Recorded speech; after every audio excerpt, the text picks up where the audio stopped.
Assalamualaikum warahmatullahi wabarakatuh. Apa kabar adik-adik semua?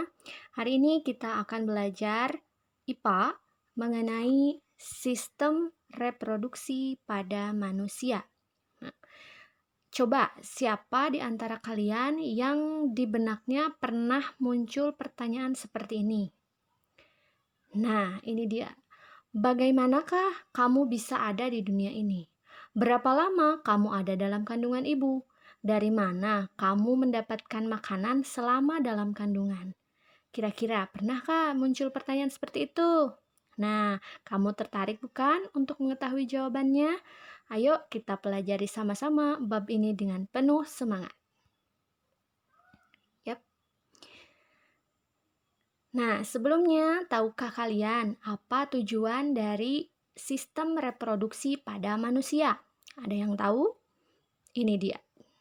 Ya. Sistem reproduksi atau sistem perkembangbiakan pada manusia ini bertujuan untuk melestarikan keturunan. Melestarikan keturunan di sini agar manusia tidak punah. Coba bayangkan jika manusia tidak menghasilkan keturunan, apa yang akan terjadi? Tentunya lama-kelamaan populasi manusia akan berkurang, bahkan akan punah. Oke, kita pelajari. Kita mulai dari organ reproduksi pada manusia. Yang pertama, yaitu organ reproduksi yang dimiliki oleh laki-laki. Nah, ini dia gambarnya, ya. Ibu harap kalian bisa berpikir positif dan melalui gambar ini. Gambar ini kita pelajari dan ambil manfaatnya. Nah, di situ ada gambar organ, kemudian ada anak panah yang menunjukkan organ apa sajakah itu, dimulai dari huruf A sampai I. Kita lihat sama-sama. Organ yang ditunjuk oleh huruf A itu adalah penis. Nah, organ ini merupakan organ pengeluaran kencing dan saluran untuk pengeluaran sperma yang terbentuk dari otot dan tidak mengandung tulang. Oke, selanjutnya kita lihat yang B itu apa ya? Nah, yang B itu adalah testis, merupakan organ yang berbentuk bulat telur yang jumlahnya ada satu pasang. Nah, testis ini merupakan tempat memproduksi sperma atau sel kelamin yang memiliki kepala dan ekor. Juga memproduksi hormon testosteron yang merangsang perubahan fisik pada laki-laki seperti tumbuhnya jakun ya. Kemudian dada yang melebar bidang seperti itu yang mempengaruhi masa pubertasnya. Oke, kita lihat yang C. Yang C itu adalah skrotum. Skrotum itu adalah kantong atau wadah tempat testis yang dapat menjaga testis suhunya itu agar sesuai untuk memproduksi sperma. Selanjutnya, yang D itu adalah epididymis. Epididymis merupakan saluran yang membawa sperma keluar dari testis dan juga merupakan tempat penyimpanan sperma sementara sampai berkembang sempurna.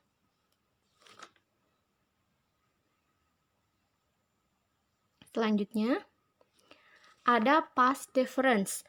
Vas deferens ini merupakan saluran penghubung antara epididymis dan uretra. Selanjutnya, uretra. Uretra ini merupakan saluran terakhir dari organ reproduksi pada laki-laki yang mengeluarkan sperma. Ya, di pengeluaran sperma ini dikenal dengan istilah ejakulasi. Nah, itu adalah organ dari reproduksi laki-laki. Yang tiga lagi tentunya ini apa ya? Nah, Yang G di situ ada vesicula seminalis. Ini merupakan kelenjar dari reproduksi ya. Vesicula seminalis ini merupakan kelenjar penghasil zat yang bersifat basa, kemudian fruktosa, hormon prostaglandin, dan protein pembekuan. Selanjutnya yang H itu ada kelenjar prostat. Kelenjar ini merupakan penghasil cairan yang keputih-putihan, sedikit asam, yang berfungsi sebagai antibiotik untuk membunuh bakteri di organ reproduksi laki-laki. Selanjutnya, yang I ada kelenjar Cowper atau bulbouretra. Merupakan penghasil lendir bersifat basa yang melindungi sperma dari kerusakan selama ejakulasi. Itulah organ reproduksi dari laki-laki. Selanjutnya, yang akan kita pelajari adalah tentang spermatogenesis. Nah, ini dia. Spermatogenesis itu merupakan proses pembentukan sperma. Ya, spermatogenesis ini mulai terjadi pada saat laki-laki mengalami pubertas. Ya, di situ dimulai tahapnya dari spermatogonium yang membelah secara mitosis ya. Spermatogonium ini merupakan sel induk dari sperma. Ya, pada proses pembentukan sperma. Kemudian spermatogonium berkembang atau membelah menjadi spermatosit primer. Ya, terjadi pembelahan secara meiosis. Kemudian spermatosit primer berkembang menjadi spermatosit sekunder sehingga menghasilkan spermatid dan akhirnya spermatozoa, yaitu sperma yang matang. Berikutnya, organ reproduksi pada perempuan. Ya, ini gambarnya yang sering muncul di soal-soal ya. Ada organ A sampai G. Yang A adalah ovarium. Ovarium ini ada sepasang ya, kiri dan kanan.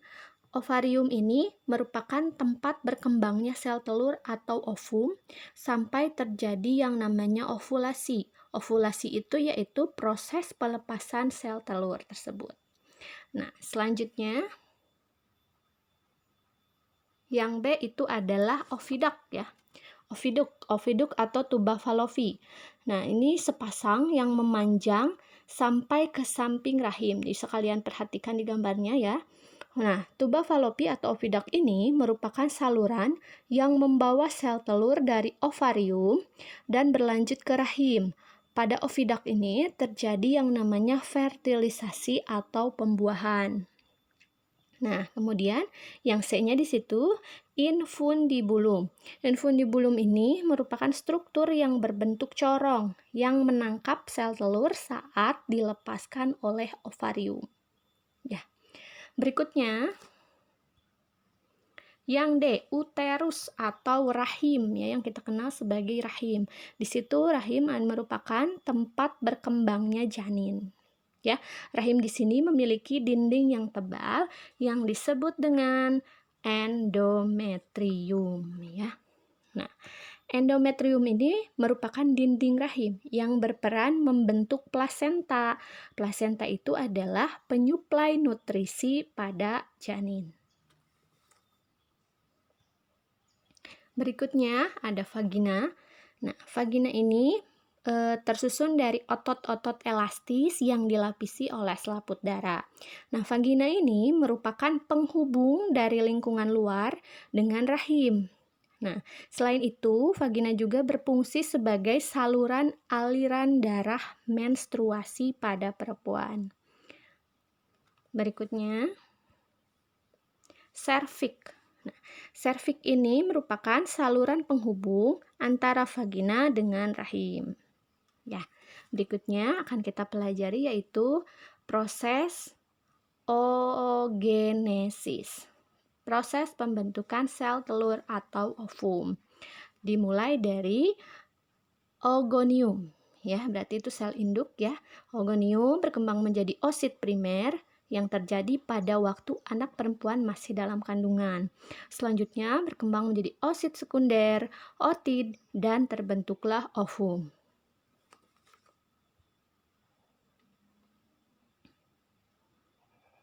Oke, nah di sini muncul siklus menstruasi. Jika sel telur sudah terbentuk dari proses oogenesis, kemudian sel telur dilepaskan dan tidak terjadi pembuahan, maka akan terjadilah yang namanya menstruasi. Di sini ada siklus menstruasi. Siklus ini terdiri dari fase menstruasi, kemudian fase proliferasi, dan fase sekretori. Nah, siklus menstruasi ini ada yang pendek dan ada yang panjang. Untuk siklus pendek itu sekitar kurang lebih 18 hari, untuk siklus yang panjang itu sekitar kurang lebih 40 hari ya. Dimulai kita lihat dari fase menstruasi. Fase menstruasi ini di situ hormon FSH ya. Follicle stimulating hormone. Jadi FSH, follicle stimulating hormone, memicu perkembangnya folikel ovarium. Nah, pada fase ini terjadi peluruhan dinding rahim yang kita kenal dengan menstruasi. Jadi darah yang keluar pada saat menstruasi itu adalah merupakan peluruhan dinding rahim. Selanjutnya ada fase proliferasi, fase penebalan dinding rahim yang dipicu oleh hormon estrogen dan progesteron. Penebalan dinding rahim ini bertujuan untuk tempat melekatnya embrio, ya. Embrio apabila sel telur dibuahi oleh sperma. Ya, berikutnya ada fase sekretori. Nah, folikel yang melepas sel telur berubah jadi korpus luteum. Sel telur dilepas ke oviduk. Jika tidak dibuahi, maka akan dikirim sinyal ke korpus luteum agar tidak diproduksi hormon estrogen dan progesteron. Jadi, pada fase ini jumlah atau kadar dari hormon estrogen dan progesteronnya itu merupakan yang terendah ya. Oke, semoga materinya bisa dipahami dan kita lanjut ke latihan soal. Ini dia latihan soalnya. Yang pertama, tuliskan organ reproduksi pada laki-laki. Apa organ reproduksi laki-laki yang berperan pada pembentukan sperma? Pada organ apakah sel telur dibentuk? Dinamakan apakah proses pembentukan sel telur tersebut? Kemudian, apa yang terjadi jika sel telur yang telah matang tidak dibuahi? Silakan dikerjakan dengan baik. Ya, cari referensi yang lebih banyak. Dan semoga kalian makin penasaran agar semakin mencari sumber lain untuk belajar. Semangat! Ya, selamat mengerjakan dan terima kasih. Wassalamualaikum warahmatullahi wabarakatuh.